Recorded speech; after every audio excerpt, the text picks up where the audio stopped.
Here we go. This is Dirtfish Rally School, as it should be, at speed, on a racetrack. We'll get it on the dirt later, and you can get a chance to be a passenger. We've got some wonderful cars out here, but I want to read you some really good pros before we get started.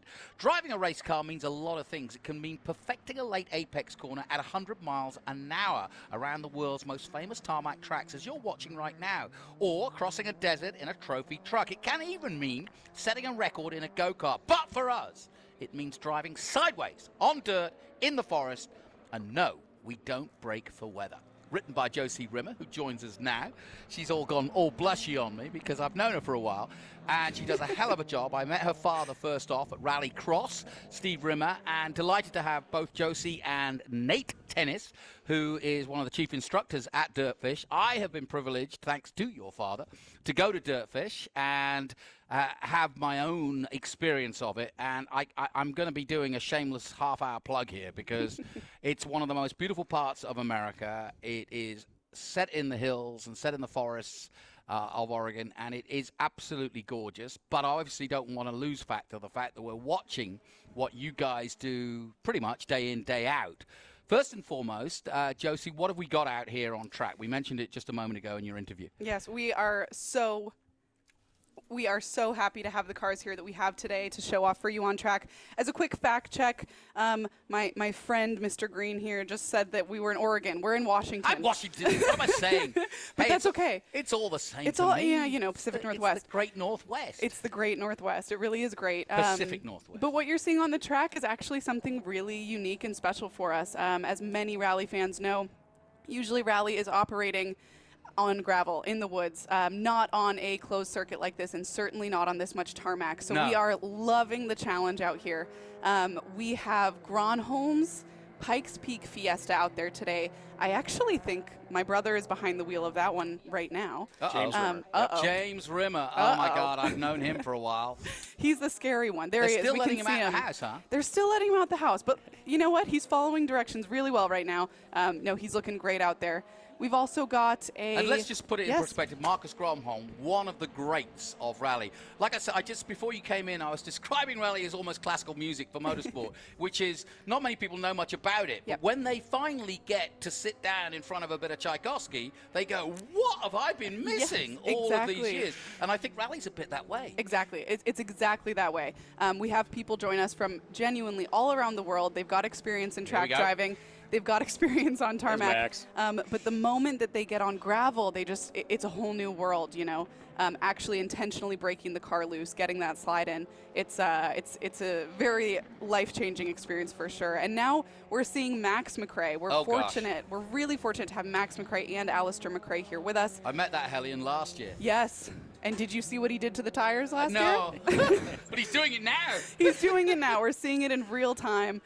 Max is an incredibly talented driver, and you can see him sparing no tires at the moment. Yeah, no question. And to be honest, asphalt, certainly in rallycross, is part of the discipline. And actually learning to transition. We've all driven on asphalt. We've all slid a car, maybe accidentally, sometimes, and understood what it means when you lose traction and how you gain it back. Yes. This is something I learned at Dirtfish. In Washington. In Washington. In Washington State, yes. Yes. I was all excited when you guys came in. I'm sorry. You know. You're only one state away. There's only 3 on the West Coast. It's a short drive. Anyway, but asphalt has its own role in rally, because obviously many of the stages in rally worldwide are on asphalt, and it takes a different technique, doesn't it, than gravel, because these cars are kind of designed to slide. Yeah, absolutely, and you can see the different setups that we have here. So the ex-Mackinnon car that's out there is in full tarmac spec. They might be sliding it, but that's driver preference there. Whereas that's not far. Yeah, right, exactly. But there are spectators everywhere. That's rare in rally in the U.S., so you got to show off. But you'll see a gravel setup for Max, which is why it's so easy for him to slide. And the Escort. Yeah, exactly, and the Escort as well. So they're set up for a little bit taller ride height. They're set up and designed to slide on the gravel. But on the tarmac, that means that you can slide as well. And lest we forget, when people ask, and like I said, a lot of people don't know rally as well as they may know some of the groups that we've got out there, and also the evolution of car racing. But rally itself has played a huge part more for the manufacturers than the enthusiasts, I would argue. And so the trickle-down effect of the use of chassis, the stiffness of chassis, the use of suspension, the type of tires that are used, etc., all comes down. I mean, I think of Hyundai more recently, and how if you take that RC, is it 30, the C30 out? Yeah.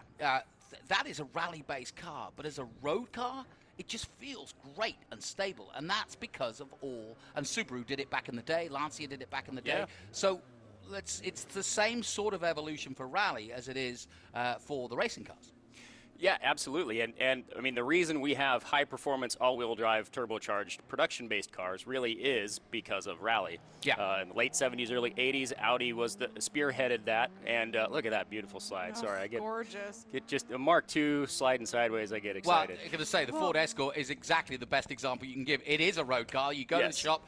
My mum would go to the shop and get her groceries and that. She wouldn't drive like that. Well, actually, occasionally she did. Well, I don't know. When she was late The picking me store up was from closing. school after an hour and a half, she would get her car going that way. But that's an ordinary production car turned into a race car. Yes, exactly. It has 280 horsepower, which is quite a bit different out of a normally aspirated four-cylinder. Not too bad. There's going to be no tires left on that. No. No, we only have one set of spares, so we'll see how they go. But this car also has a wonderful story. I mean, Nate actually himself got to sit in this car with Hannu Mikkola and drive at speed with him, which, Nate describes as a religious experience. Another great really world champion. Yeah. We're so lucky. I mean, we have not countless. We've got several cars that have been driven by incredible legends of the sport, and to have even more legends of the sport driving them now. The one driver that we've got out there that is actually fully trained and is actually currently driving in the IndyCar series is Benjamin Peterson. He's currently in the Tommy Mäkinen car, getting a little bit of a different feel. But he's out here too. He's got an incredible, blossoming career in front of him. So it's really amazing to have these drivers out there. James, my brother, I could do the sister thing and be a little bit mean, but what I will say is that he knows how to handle. Rumor has it you're faster.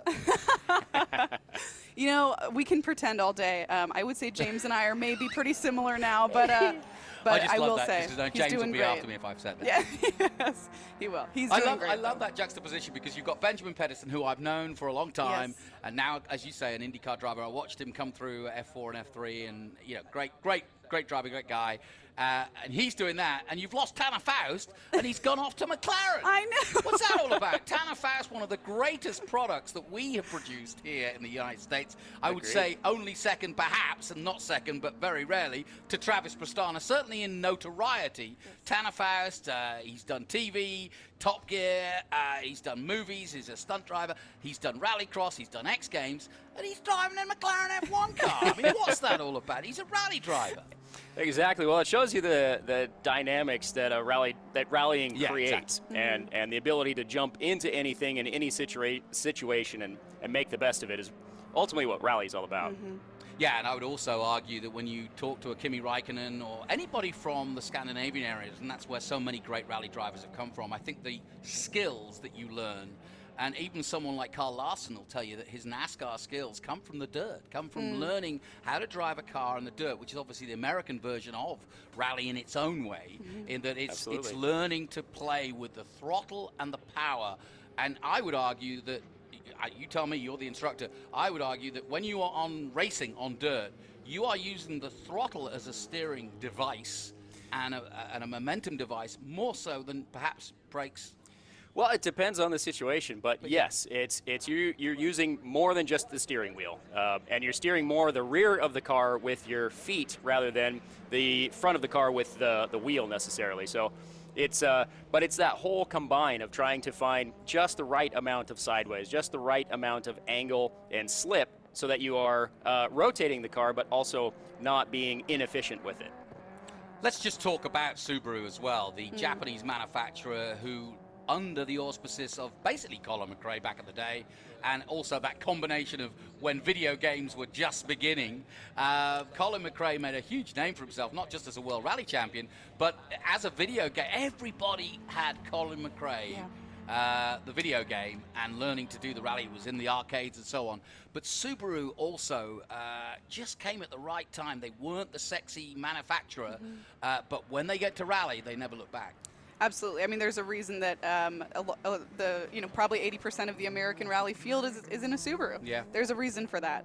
They're powerful cars, they're nimble cars, and we're really lucky that actually Subaru and Vermont Sports Car has partnered up with us for this event specifically. We're actually looking out the window right now at Brandon Semenuk's championship-winning car sitting in our Dirtfish display over here by the track. So we're lucky enough to not only have Subaru join us, but to actually have Brandon Semenuk, last year's American Rally Association's national champion, here with us with the Dirtfish display as well.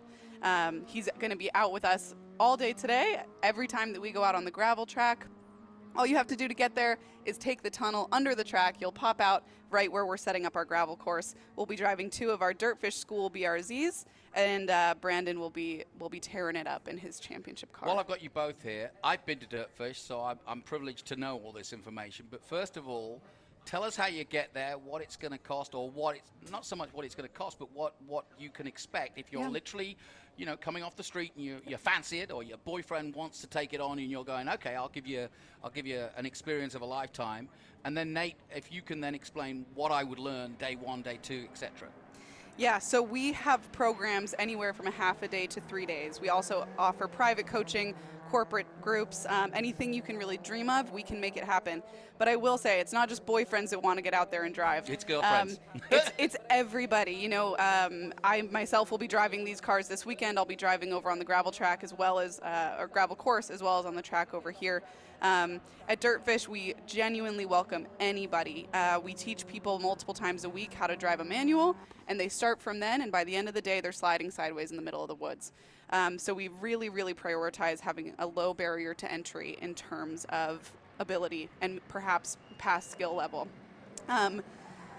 Do you want to talk a little bit more about the specifics? One of the best things about our program that we're so proud of is that, as Josie said, it doesn't require any experience. Yet we will tailor our teaching, our coaching, whatever, to exactly whatever the person needs. So while we're all on the same course at the same time, driving during a program, we're teaching idiosyncrasies and different techniques based on what the individual person needs. So that makes it a great family event as well, as we're all able to join in. So if someone has very limited experience, they can take a class with someone with a ton of experience, and we will tailor our instruction based on what they need. Food provided, as I know, and also simulations. You've got a fantastic room. Yes. I can't remember, what was the company that came to you, but they completely dialed out your entire Jeep. Was it for... That was actually Xbox. Xbox, yeah. And so you can go on Xbox now and you can see the entire, and you actually drive around before you start driving around fast. You can actually see the whole place. Yeah. So that's another side of it, which also gives you that sense of before you do the real thing. Yeah. But I'm just want to put a serious point on that you guys have told me a little bit. The other side of this is, forget racing, forget the thrills of the forest and going sideways. You will walk away as a better road car driver. Yes. For the simple reason, if you hit ice, if you're in wet conditions, and suddenly the car does something you're not expecting it to, you are ready to react.